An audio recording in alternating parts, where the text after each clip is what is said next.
in about 2 minutes, I renegotiated it down to 2 hours so we can get the hell out of here. Not bad. Not bad.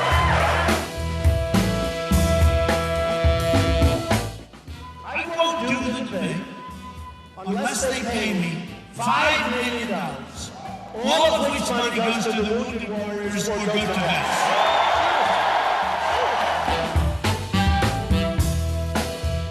No, we do not pay candidates to appear at debates.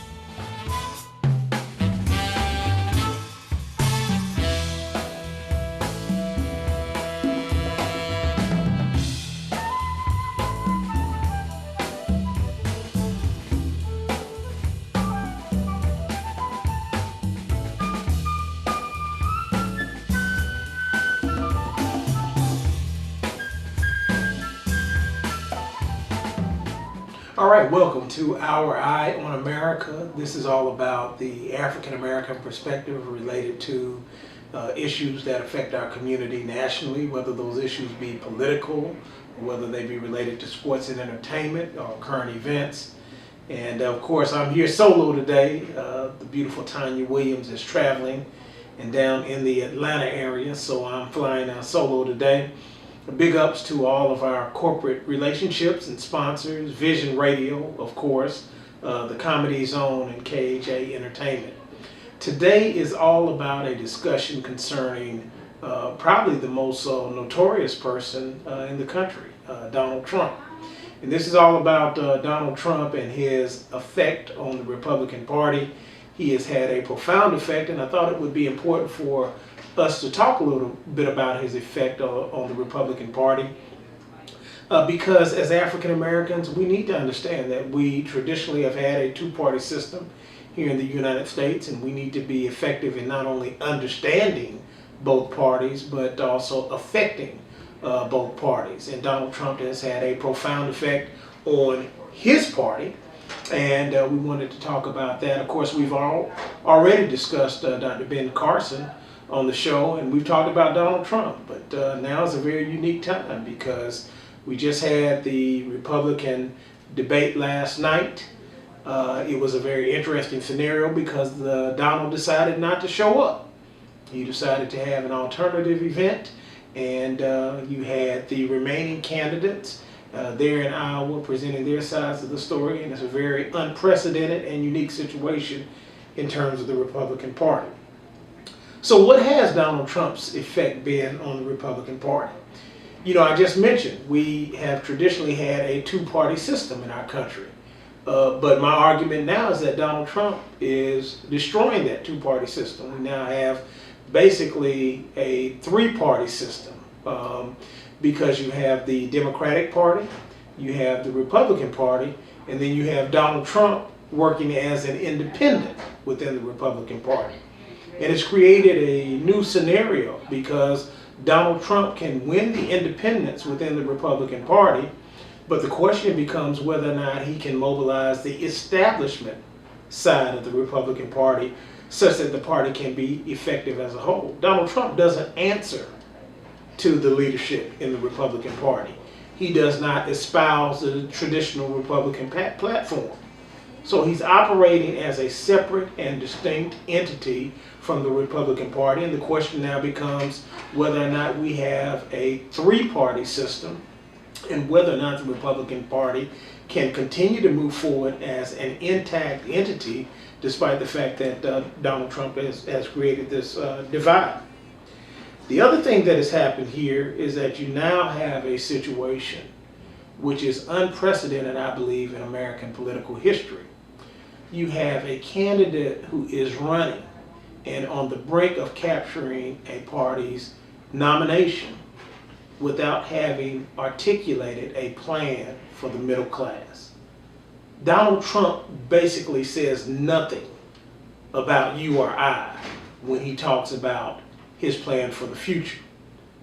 He talks about a dispute with the Fox News network. He talks about issues with Muslims entering the United States. He talks about problems with Hispanics being in the United States.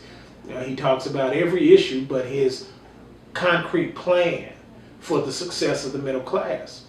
I think that's unprecedented typically even Republican candidates are required to articulate how they plan to elevate the masses.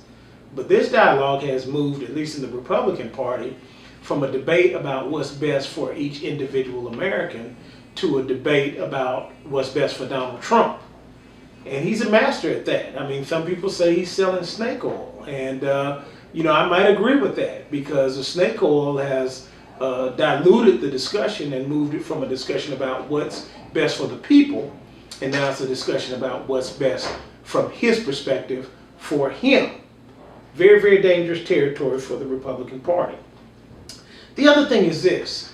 It is a very interesting dynamic now. The Republican Party is forced to be a party of division now. And I'm not talking about within the party, I'm talking about related to our country. A very interesting dynamic has developed with Donald Trump ascending to the forefront of the Republican Party.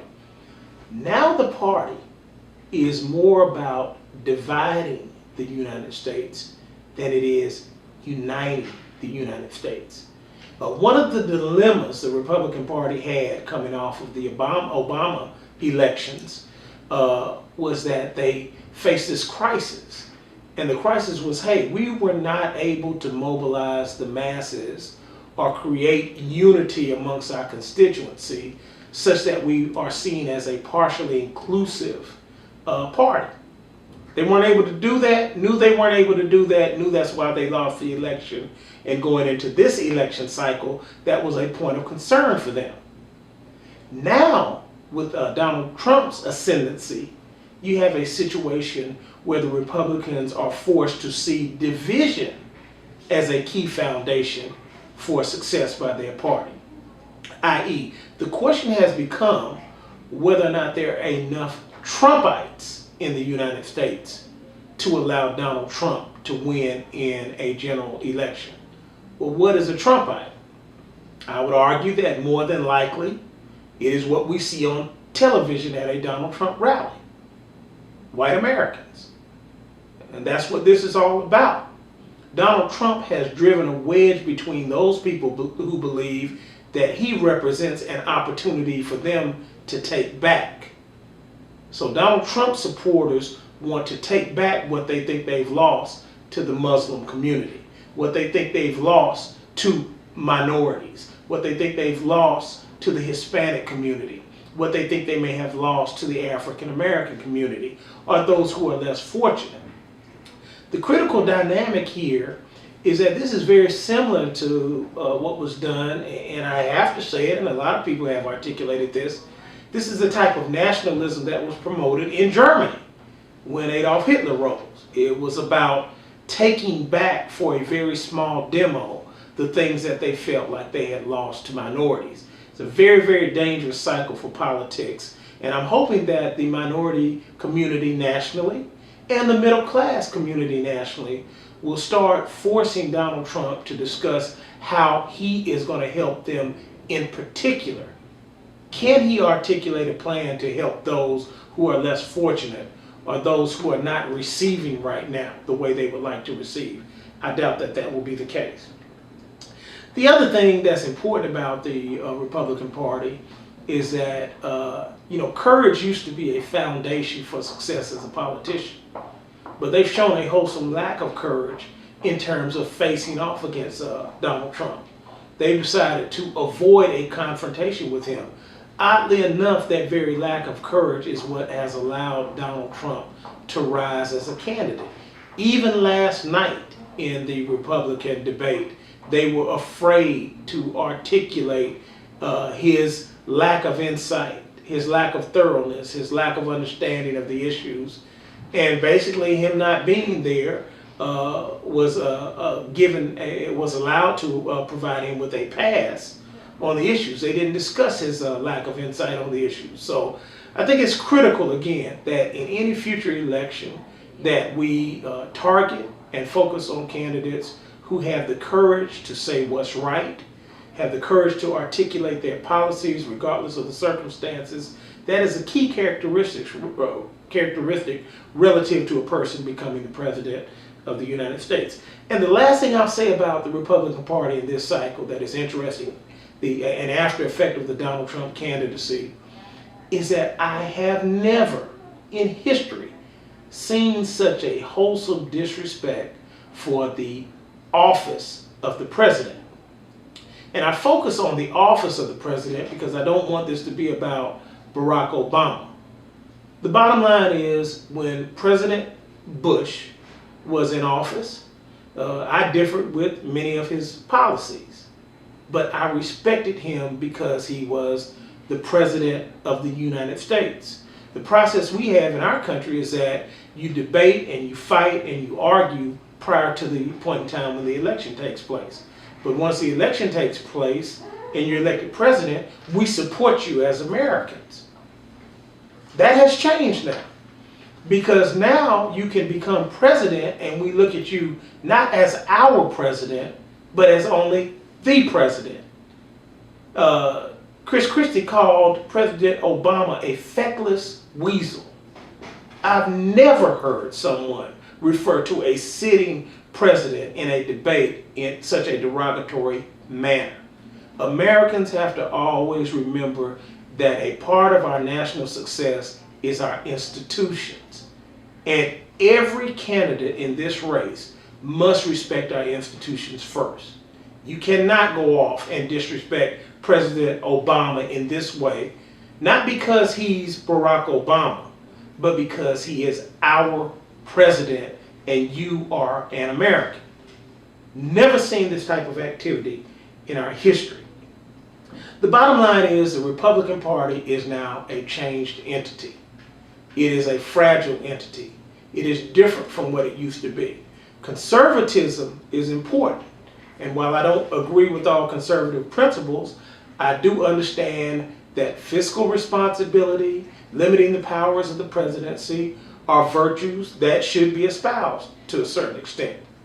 But the type of reckless disrespect of the presidency, the divisiveness that has been advanced by Donald Trump, the failure to articulate a plan for the Republican Party, and Donald Trump's inability or unwillingness to pull together a coalition, a meaningful coalition to the benefit of the middle class, has had a profound effect on the legitimacy of the Republican Party.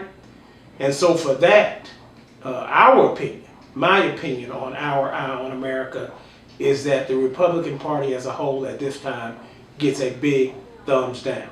And I don't see that changing anytime in the near future. All right, that's it. That's our opinion, Our Eye on America. Of course, we want to get your opinion, so feel free to hit us up, YouTube, Facebook, Twitter. And the bottom line is, you know, we're going to keep our eye on you. Look forward to talking to you next week. And thanks again to our sponsors, Vision Radio, KHA Entertainment, and the Comedy Zone. See you then.